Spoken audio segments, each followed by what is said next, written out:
Miqtë mi, shoqni, të gjithë e keni di sa shumë e desha. Shoqni, mi keni mbaj gjërat e fsheta, kur e kuptuat se nuk më treguat që më traftoj ai. Shoqni, pas ke qeve shokët e ti, shokët e ti, e hasmit e mi. Super energji, jemi në Shiz On Air në Top Albania Radio 100.1 dhe në kanalin 10 në digital. Dhe jo më kot kemi zgjedhur këto ritme muzike. Unë mendoj të na marri dhe në dasëm. Po mirë, përveç se në dasma, pastaj do qëndrojmë pak në nuancat e tradhtisë. Bravo. Se kemi parë shumë gjëra virale, goca, nuk e dia ju kanë dalë dhe juve. Pas kaq shumë kohësh, vlen për të theksuar që në Shiz On Air rikthehen thashë theme. Our favorite. Pra le të themi që është hera ime e parë te grupi juaj thashë themeve dhe do ta nisim shumë mirë me një temë goxha të përfolur këto ditë që më përket pak edhe mua nga ana e mjekësisë, andej se grupet e mjekësisë po zgjejnë. Na ilumino pak tani Ueda. Besoj e keni parë, po për njerëzit që po na dëgjojnë dhe po na shohin duhet t'ju a themi se s'bën. Bëhet fjalë për një tradhti të një çifti mjekësh. Besoj të gjithë e njohin se Nerën, kirurgen plastike, ka bërë disa shkrime virale, i ka hedhur në story në rrjetin e saj social të Instagramit, duke nxjerrë biseda të bashkëshortit të saj me një zonë tjetër që për fat të mirë se të kishte ajo është mjeke. Nuk pas ka shkuar shumë larg, domethënë gjullurdi dhe e ka hedhur që këta po bëjnë muhabet dashnërësh, domethënë ka postuar burrin e vet. Ndërkohë ajo ka një familje, ka fëmijë, nuk e di si e shikoni ju, por asaj unë i them bravo i qoftë që kanë nxjerrë dhe e kanë nxjerrë atë mashkull super legend. A mendon se ashtu është mënyra e duhur të ballafaqohet me mashkullin e saj? Ndërkohë kemi screenshotet e nxjerrë. Po, ti shohim. E kemi në LED. Faktikisht nuk kishin ndonjë bisedë aq e zjarrt, aq sa për dhe ver. Po, burri ideja që burri jot mjek, po flet me një mjeke tjetër që dhe ajo është xha e martuar, është shumë shqetësuese. Vërtet. Po nga ana tjetër mund ta marrim edhe këtë që thot Desiana, që ndonjëherë siç edhe ajo ka thënë tradhtarët duhet dalin me fytyrë. Po. Sepse shikoj, duke marrë këtë që thua ti që po shkatron një familje, është një fëmijë i cili mund t'i shohë këto të gjitha, është po prapa ai fëmijë në mesin e një çifti që babai nuk mendoi që prit se un kam një fëmijë dhe nuk mund ta marrë këtë lloj vendimi. Është vërtet. Dhe ta bëj këtë lloj gjëje. Është mënyra e duhur të ballafaqosh me një publik të tënë edhe me një Instagram kur ai është baba i fëmijës shumë e gabuar. Mua të më ndjeni pak fëmia jot. Të më ndjeni pak për zërin sot se jam pak pa zë, po dua ta them këtë gjën, ato janë njerëz shumë viral dhe ndiqen dhe njihen shumë. Ka një status të caktuar që janë mjek, më fal pak. Dhe janë mjek mbi gjitha dhe janë njerëz. Nëse ti ke arritur në pikën që ke një familje dhe ke fëmijë, ti mund të kesh shumë mënyra nëse do të hakmerresh ndaj burrit tënd për tradhtin që ti e quan që të ka bër, por jo publikisht. Për mua është diçka shumë disrespektuese ndaj familjes tënde, mirë, po marrim pak parasysh edhe diçka tjetër. Jemi po prap ne ata njerëz që në momentin që marrin vesh një tradhti ose një ndarje dhe themi e morën vesh se e ka tradhtuar me filanin, flasin gjithë. Dhe pse nuk është bërë publike nga asnjëri nga ana çifteve. Atëri bie që këtu jemi, kjo është normale. Shijon kjo vëmendje e tradhtisë që po e merr. Keni në studio një gocë që ka bërë të njëjtin veprim. Okej, un pas sa kohësh jam penduar shumë për veten tënde. Un dola publikisht me një deklaratë. Okej, për pjesën e tradhtisë le ta quajmë. Por tani un për shembull isha në botën e roz, do them, jo në botën e mjekësisë. Mjekësia besoj që nuk duhet. Po dhe ju njofët brenda një formati publikisht është ndryshe. Është diçka tjetër. Po, kemi pavarësisht mund zgjedhësh ta mbash dhe private më vonë. Atë do thoja, un jam penduar shumë për reagimin tim publik. Jam penduar sepse tani janë gjëra private, janë gjëra që do trajtohen, pastaj unë e kam fal personin, ka ndodhur shumë gjëra më pas. Kështu që nuk është e drejtë që unë të ushej njerëzit me këtë. Vërtet. Shëndet Angel. Kur ty të njohin si një figurë mjekësore, kirurge plastike, burri jot është po ashtu mjek, nuk mund të ndash për audiencën shumë të gjerë siç është publiku shqiptar, një gjë kaq private. Ka mënyra për tu hakmarrë, nuk mund të ta bësh diçka vërtet, a mendoni që mund të jetë edhe diçka sepse ka një zanat Dhe si ti është hype, gjithë hype. E di ku ishte më bukur rast merrti për qeshur, për çfarë për të qeshur, po unë qesha. Zotëria, doktori kishte nxjerrë një statër dhe thoshte telefoni im është hakeruar, faleminderit për mirëtimin. Dhe gruaja në tjetër asnjë telefon nuk është hakeruar. Ata nga i njëjti shtrat duke u zënë domethënë me story. Po le të kalojmë nga le të kalojmë po goca unë mendoj përderisa ato janë fytyra publike dhe ajo duhet t'i japi një shpjegim. Shpjegim kujt? Nuk kanë autoritet. Shpjegim kujt?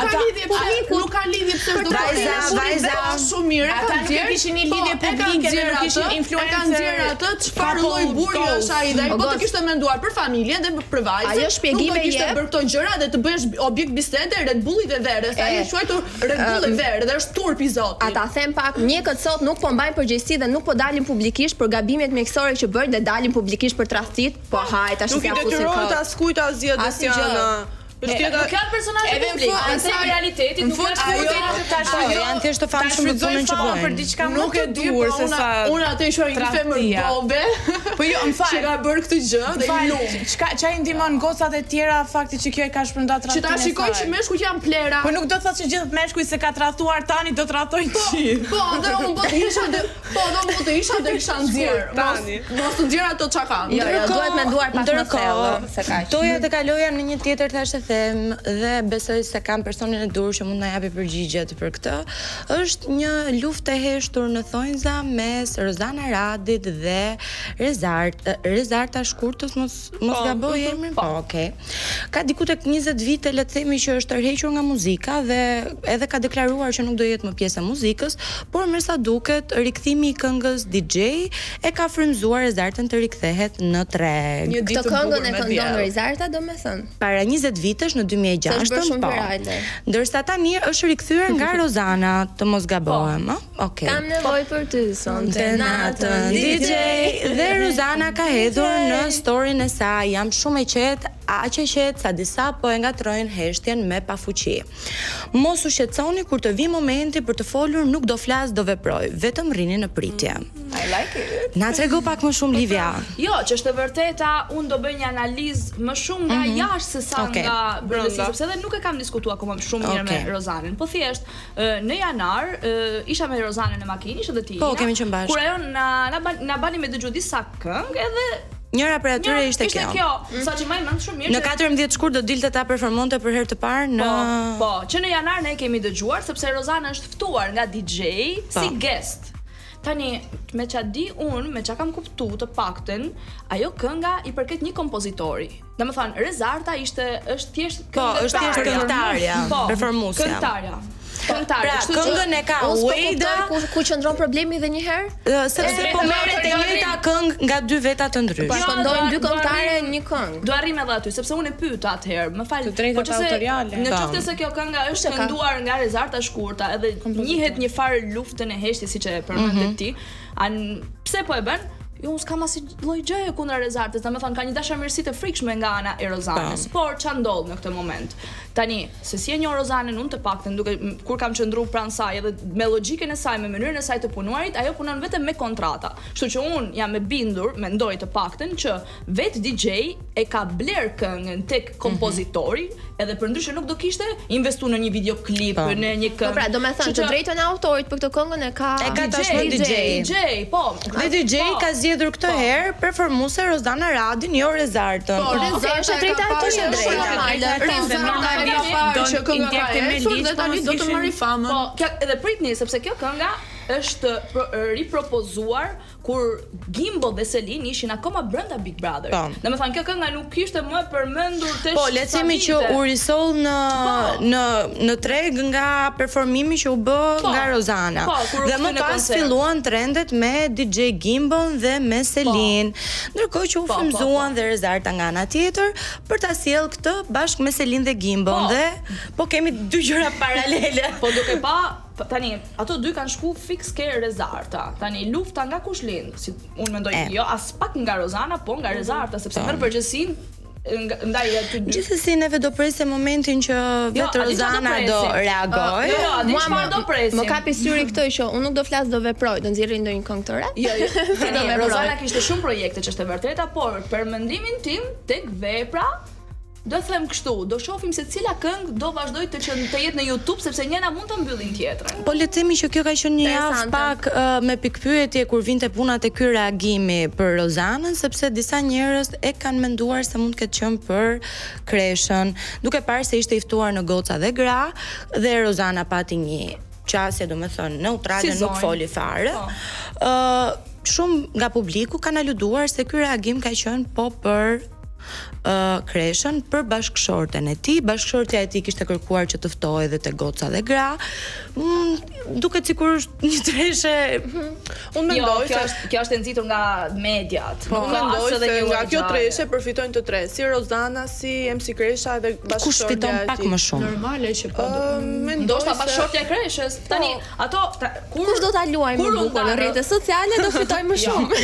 Ma besoni, nuk besoj fare që Rozana ka këtë lloj interesi sepse Rozana është ka bashkëshortin e tij prej vitesh, ato janë nda para shumë kohësh, madje bashkëshorten Kresha ka njoh mas shumë vit, po mas sa vitesh ishte me Rozanën, kështu që edhe ajo munduhet që mos të përfshihet në një raport i mbaruar dhe janë të qetë. Unë bëj një kërkesë DJ Ton Danko këtu të bëj edhe ky një këngë të frymëzohet dhe të na japi secilës nga ne një pjesë. Ndërkohë, kemi pasur dhe një reagim tjetër në rrjetet sociale, sepse më sa duket kjo java pas ka qenë flak. Ka qenë reagimi i Ana Kallakut për partnerin e re të Bes Kallakut, e cila e kishin pyetur në rrjetet sociale se si ishte marrëdhënia me to. Ajo kishte thënë që ishte shumë e lumtur dhe nuk e dinte se i duheshin 33 vite për të ndjerë këtë lloj lumturie. Që mam duket Shumë e tepruar. 33 viteve. Unë mendoj se sido i kanë pasur punët Besi me Gjensilën, këto gjëra nuk thonë se në mes janë dy fëmijë. Dhe nuk i këto gjëra nuk thuhen. Po më parë duhet ta thonin ato për trashëgiminë. Ka diçka. Ka një ndryshim. Këtu mund të ketë pasur trasti dhe nëse kemi marrë vesh kurse e kanë bërë për ka një ndryshim. Është e lumtur ajo. A mund t'ja shpjegoj viteve për lumturinë e dikujt tjetër? Mund t'ja shpjegoj pse ka ndryshim nga situata e parë? Sepse janë dy çiftet, domethënë në rastin e parë të doktorëve është çifti i cili po e bën vetë dhe ka marrë vetë vendimin, ndërkohë që këtu është një palë tretë e cila po futet dhe po flet për të drejtë. Nuk bëra krahasimin e çifteve, unë bëra krahasimin asaj që tha Desiana, që në këtë rast kanë bërë mirë që kanë bërë private, në rastin e parë kanë bërë mirë që kanë bërë publike. Është pak shumë paradoksale, nuk po shkon njëra me tjetrën. I takonte Besi ta bënte këtë dhe nuk i takon motrës së Besi tani të thotë 33 vite. Po dhe Besi ka qenë me I bie që ajo nuk ka gëzuar as për martesën e Besit, as për fëmijët e Besit, as për fëmijët e vet, ka shumë sa është gëzuar për. Nuk besoj në një spektër kaq të gjerë. Besoj se vetëm për pjesën e përfundimit, jo në një spektër kaq të gjerë, nuk është gëzuar, se patjetër që është gëzuar, është familjar, normal që është gëzuar për fëmijët e për marrëdhënien e tyre. Ishte pak e tepruar për mendimin tim. Gëzo për vete, mos u gëzo për vete. Të qëndrojmë në një linjë me këtë dhe ka dalë edhe Efi në një Efi Dhedes në një intervistë që ka thënë që jo domosdoshmërisht ke nevojë për një partner dhe për të bërë fëmijë, sepse kanë shumë vajza dhe gra që nuk kërkojnë të bëjnë fëmijë, por gjejnë ato qetësinë e tyre duke qenë vetëm dhe janë rehat me veten e tyre. Po ke thujefit, po nga ana tjetër do Robi të ketë familjen, të krijoj pasardhës, të shohë se sa bukur është të rrisësh fëmijën, të edukosh fëmijën tënd. Unë nuk jam shumë pro kësaj, nuk kam qenë fare pro se në jetë është familja e parë. Je vetëm, kanë karrierën para çdo gjë. Punon me veten, mund t'i japësh vetes tënde gjithë kënaqësitë e botës, po pastaj çfarë të ngeli? Kam përshtypjen që duke qenë se është në një moment të tillë, lobon për faktin që jam shumë mirë vetëm. Po ka njerëz tjetër që e ka gjetur një partner, thotë është shumë mirë me një partner. Por jam shumë dakord me ju që vjen një moment i jetës që njeriu ka nevojë për këtë familjen, për këtë partnerin, për të ndarë dhe për të krijuar një jetë së bashku. Nuk e din nëse ke dëgjuar Efi nuk stopoi më. E di, ka thënë një gjë tjetër. Deklaratat e tjera që unë mund të quaj me varfër Po e përmbledh pak. Unë nuk bëj një jetesë luksoze, me sa kuptova unë, dhe unë mund të quhem e varfër. Mua më duk shumë. Po ndërkohë Efi ka një reklamon. As mesatare. Këtë term ka përdorur, që unë quhem e varfër. As mesatare nuk quhem madje. Ka ndryshuar koncepti varfërisë. Po të marrim ose trendi, ndoshta trendi ndoshta është të qenë varfër. Sikur të ishte gjithë populli i varfër si Efi, nuk do të ishte probleme dhe gjithë do ishin si besoni kur fasadës, ha? Shiko, unë mendoj se çfarë një njeri mund të paraqesë në rrjetet sociale, një mirëqenie, ti po thua se ti po ka mundësi të bëj pushim. Ne kalojmë në një hapësirë të vogël publicitare.